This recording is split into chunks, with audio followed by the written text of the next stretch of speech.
இந்தியாவை தேடி போய் தவறுதலா அமெரிக்காவை கண்டுபிடித்தார் கொலம்பஸ் அப்படின்னு சொல்லுவாங்க. அந்த வரலாற்று சிறப்புமிக்க பயணம் தொடங்கிய தினம் இன்று.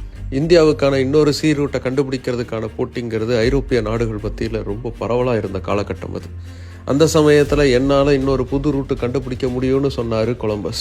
ஸ்பெயினுடைய ராணி இசபெல்லா அப்புறம் அரசர் ஃபெர்டினாண்ட் கிட்ட போய் பேசினார். அவங்க 2 பேரும் அவருடைய அந்த எக்ஸ்பெடிஷனுக்கு ஃபண்ட் பண்ணுறதுக்கு தயாரானாங்க. அவங்களுடைய ஃபண்டிங் மூலமாக நைனா, பின்டா, சாண்டா மரியாங்கிற 3 கப்பல்களோட 90 க்ரூ மெம்பர்ஸோட 1492 ஆகஸ்ட் 3 ஸ்பெயினில் இருக்கக்கூடிய பேலோஸ் டே லா ஃப்ரண்டாரா அப்படிங்கிற இடத்துல இருந்து தன்னுடைய பயணத்தை தொடங்கினார் கொலம்பஸ். அந்த பயணத்தில் அட்லாண்டிக் ஓஷனை கடந்து பஹாமஸ்ல லேண்ட் ஆகி அதுதான் இந்தியான்னு நினைச்சார்.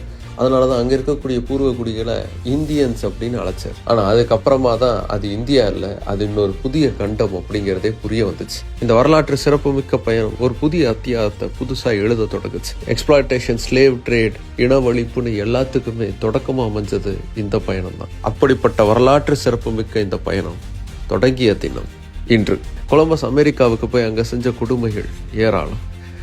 கொஞ்சம் கூட ஈவு இரக்கமற்ற ஒரு அரக்கனாக இருந்தவர் தான் கொலம்பஸ் எந்த அளவுக்கு கொடுமைகளை செஞ்சார், அதுக்கப்புறம் என்னெல்லாம் நடந்துச்சு அப்படிங்கிறத தெரிஞ்சுக்கணுன்னா பிக் பேங் போகன் கொலம்பஸ் அப்படின்னு சொல்லி சர்ச் பண்ணுங்க, உங்களுக்கு அந்த வீடியோ கிடைக்கும்.